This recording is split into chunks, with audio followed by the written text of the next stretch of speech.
Herkese merhaba. Sonunda Şangay'a geldim. Bugün Şangay'daki karantinadaki ilk günüm. Baolong adında bir otele geldim. Birazdan oteli göstereceğim size. 14 gün buradan çıkmamak kaydıyla karantinada olacak. Havaalanından araçla getirdiler bizi buraya. Hongko dedikleri bir bölge burası. Havaalanında çok sıkı tedbir aldılardı. Orada video vesaire çekemedim. Zaten o kadar bürokratik işle uğraştık ki kamerayla da uğraşmak zaten mümkün olmazdı. Bir sürü form vesaire doldurduk. Orada PCR testi ve kan testi için örnek aldılar. Bayağı sıkıntılı bir test süreciydi. Halen daha ağzımda kan tadı falan var. Muhtemelen burnumu falan kanattılar. Sorun değil, tabi geçecektir. Kısaca göstereyim ben size. O da böyle. Klasik bir. Burada bir çalışma odası var. Burada belgeler falan var. Termometre verdiler. Her gün termometre ile sıcaklığımızı ölçüp yetkililere bildirmemiz gerek. Koridora çıkmamız yasak. Koridorda görevliler var. Böyle bir koltuk var. 2 kişilik bir yatak var. Televizyon var. Burada ayakkabılık var. Dolaplar hemen burada. Bir sürü temizlik malzemesi vesaire var. Hepsi plastik poşetlerde. Önceden dezenfekte etmişler. Bir sürü su var. Burada askılar var. Burayı şeffaf yapmışlar. Duş alırken yatağı görebiliyorsunuz. Yani yataktan burası gözüküyor. Hiç ben yalnızım, biri görecek değilik. Bu tarafta yine camlı duş var, tuvalet var. Aynı zamanda bize her tuvaleti kullanmadan önce ve kullandıktan sonra dezenfekte etmemiz için özel bir dezenfektan verdiler. Kabaca böyle. Oda temizliği yapılmayacak 14 gün boyunca. O yüzden temiz tutmamızı söylediler. Yani odada sadece biz olacak. Muhtemelen biz çıktıktan sonra da odayı tek tek dezenfekte edecekler. Yani konforlu, sıcaklığı iyi bir oda. Şangay'daki otellerin fiyatları değişiyormuş. Bu otelin günlüğü 380 RMB, yani yaklaşık 380 TL. Gerçi TL daha da değer kaybetti diye biliyorum ama günde 3 öğün yemek var. Yemek saatleri belirtilmiş. 3 öğün yemeğin fiyatı 80 yuan. Onun dışında bir şey yok. Durum bu arkadaşlar. 14 gün boyunca arada sırada ben size buradan video çekeceğim. Odama yerleştim arkadaşlar. Akşam yemeği geldi. Bu şekilde plastik tabuldot servis tabaklarında geliyor. Bugünkü yemeğimiz, yani karantinadaki ilk yemeğimiz, akşam yemeğimiz. Çeri domates, pilav, zaten pilav olmazsa olmaz Çin yemeklerinde. Bu tavuk ya da kaz eti, ördek eti de olabilir. Bu tofu, soya sütünden yapılıyor.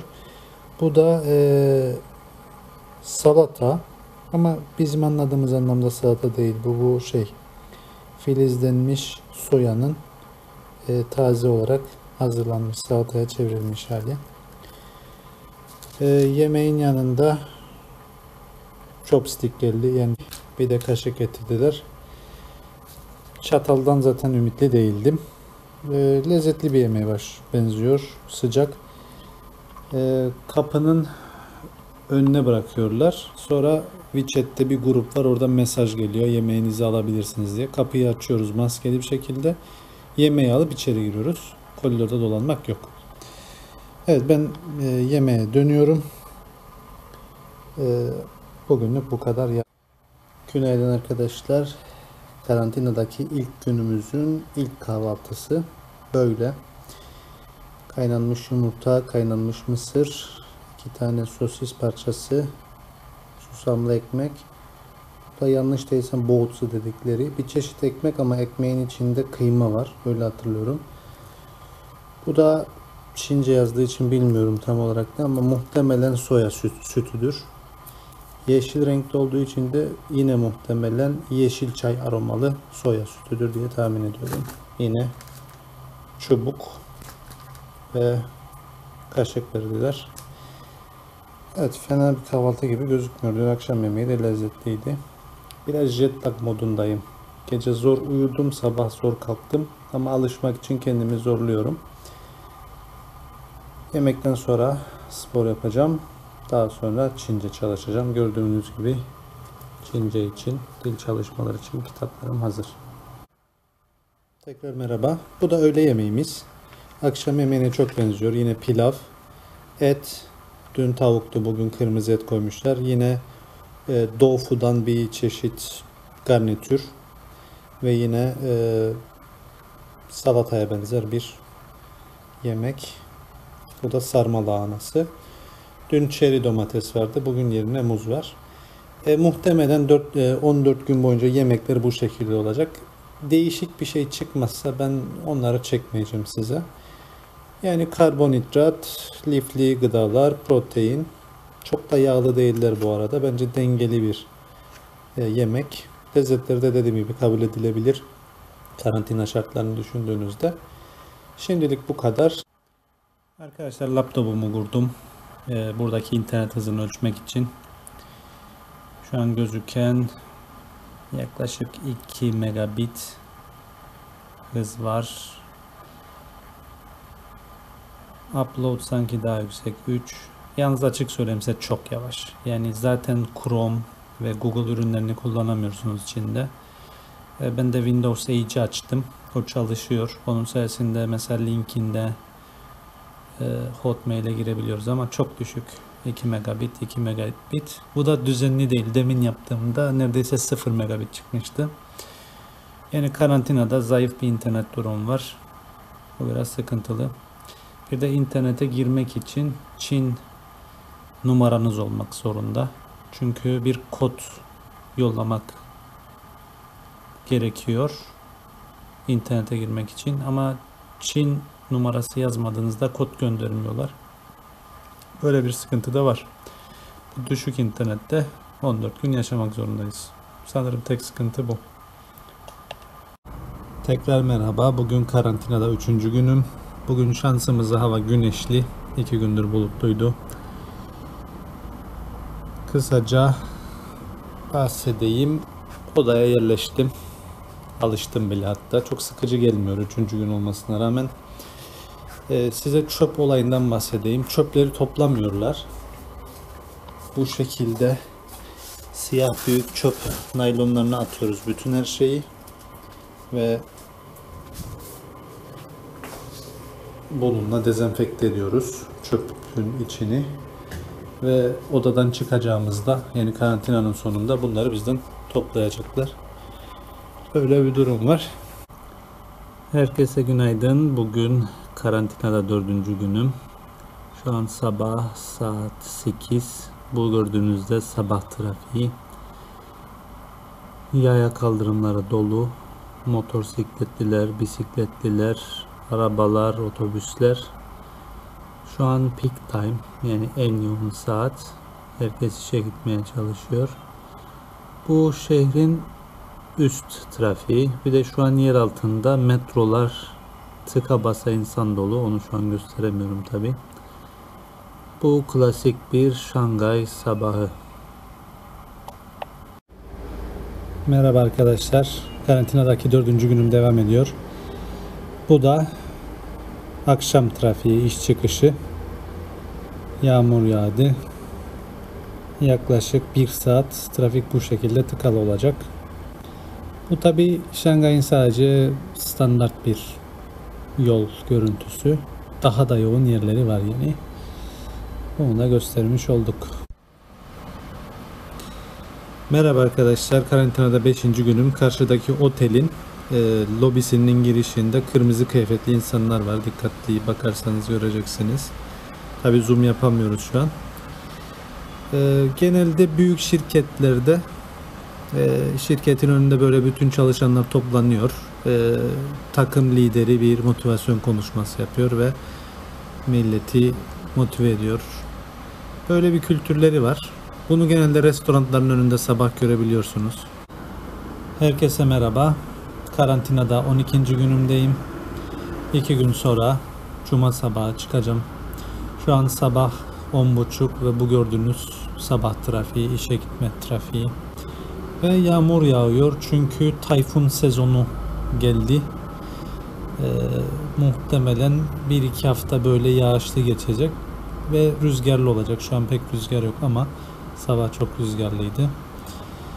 Çok bir şey çekemedim karantinada çünkü yaptığım her şey ilk söylediklerimin tekrarıydı. Yemekler aynıydı. Değişik hiçbir şey olmadı açıkçası. Sabah kalktım. Sabah sporumu yapıyorum genelde burada. Daha sonra kahvaltıyı alıyorum. Kahvaltımı yapıyorum. Kahvaltıdan sonra duşa giriyorum. Daha sonra da çalışma masasına oturup bilgisayardaki işlerimi hallediyorum.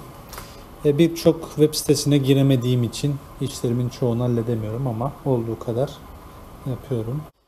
Kitaplarım da burada. İngilizceyi Grammar News'dan çalışıyorum. Çinceyi de Fono Yayınları'nın kendi kendine Çince öğrenme kitabından çalışıyorum. Burada flash kartlarım var. Çince kelimeleri de buradan ezberliyorum. Bu 10 günde yaklaşık 200'e yakın Çince kelime öğrendim. Elimden geldiği kadar bu 15 günü faydalı geçirmeye çalıştım. 2 gün sonra da aileme kavuşacağım ve ilk defa çocuğumu göreceğim. Bu arada yağmur hızlandı ve yağmurun içinde küçük dolu parçalarını görebiliyorum ben. Tabii geniş açıda olduğumuz için siz göremiyorsunuzdur. Ve bu yağmurda bile motor süren, bisiklet süren insanlar var. Gerçekten bu kültür gelişmiş. Söyleyeceklerim bu kadar. Çıkış yapmadan önce yine ilginç bir şey olursa çekerim ama muhtemelen bu son çekimim olacak karantinadaki. Herkese merhaba.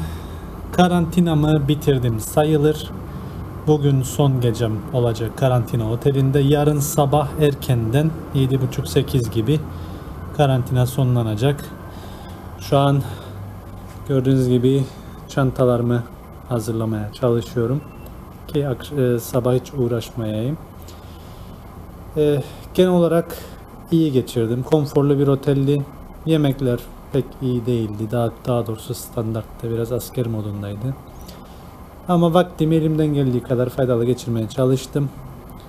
İnternet olduğu için biraz internetteki işlerimi hallettim. Biraz haber izledim. Biraz projelerime odaklanmaya çalıştım. Bol bol Çince ve İngilizce çalıştım.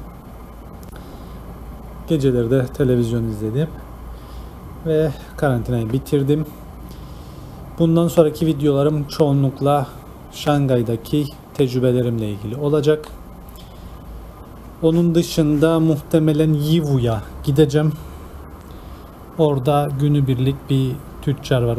Onunla görüşmem gerek.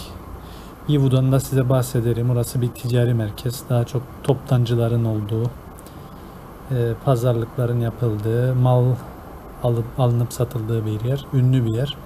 Muhtemelen orayı da çekeceğim, size göstereceğim. Şimdilik bu kadar arkadaşlar. Görüşmek üzere.